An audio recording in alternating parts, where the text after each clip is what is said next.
Here are 5 phrases to absolutely avoid saying in conversation if you want to come off as socially confident.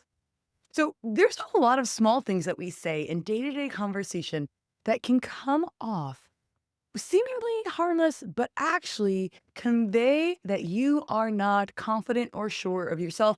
And in this video, I'm going to teach you the 5 main ones to be aware of so you can start taking them out of your daily dialogue. The crazy thing about these phrases is you often don't even realize that you're doing it. So, in this video, too, I'm not just going to tell you what not to say. I'm going to help you out and make sure you know a couple things to substitute instead. Because confident people don't just think differently, they speak differently. Hey, welcome to my channel. I am Trish Blackwell, your confidence and mindset optimization coach.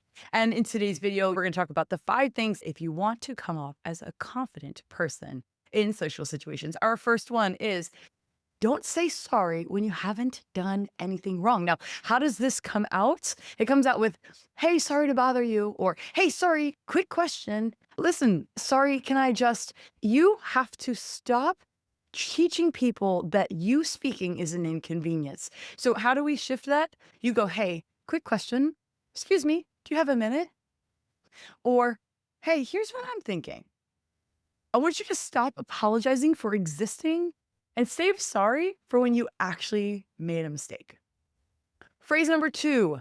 This is stupid, but listen, the moment you say this, you are undercutting yourself and undermining yourself, even if what you're about to say is brilliant. Here's the shift we need to make. We're going to keep it short and simple. Hey, here's an idea. We tried. I've been thinking about this. Don't over explain. Don't trail off. Just keep it short, keep it clean, keep it simple. Here's an idea. What about this? Don't pre reject yourself before anybody has a chance to respond. All ideas are good ideas. Our third one is approval seeking language that comes disguised in the very common phrase, I'm probably wrong, but, and it sounds like that. I'm probably wrong, but, well, this is just my opinion. It comes off as if it's this opinion with a disclaimer, which is not an opinion. You're just tiptoeing around everyone, and everyone's going to feel that. I want you to change it to this. From what I see, based on my experience, or here's my perspective. That's it. Keep it simple. Don't add a disclaimer. You don't have to be certain to be confident. You just have to stand behind your thoughts. Right. Phrase number 4 is one people say way too much. This is probably the most overused phrase, and it is this. Does that make sense?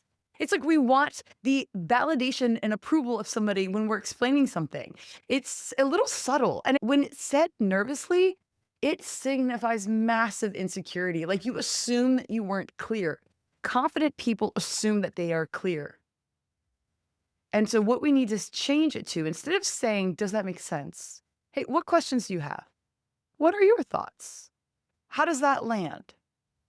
More direct, more assumptive that they are already following and that people listened to every word you said. And that moves you from seeking reassurance to actually leading the conversation.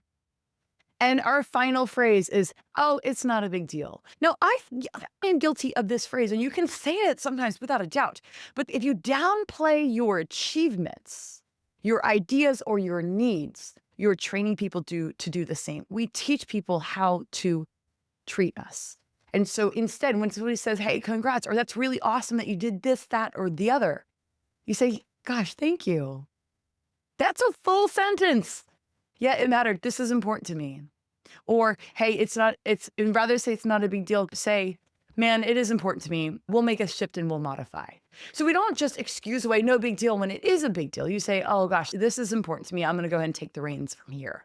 So don't downplay what matters to you. Own what matters to you. Confidence isn't arrogance, it's alignment.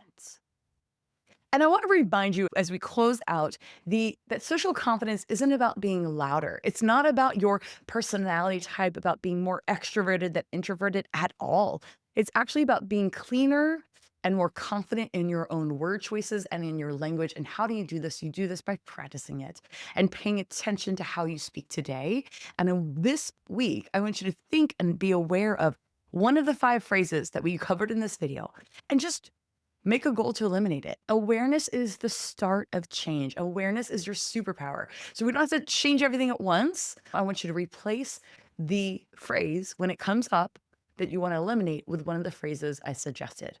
And then what you need to do is give yourself an atta girl or an atta boy. We have to be proud and celebrate our micro progress because that is how you retrain your identity, one sentence at a time, one rep at a time, one change of word and language at a time. And if this helps and you are really committed to becoming the most confident, persuasive leader or version of yourself possible, it means you have to master social confidence and relational confidence. And I cover that all in my social confidence bundle.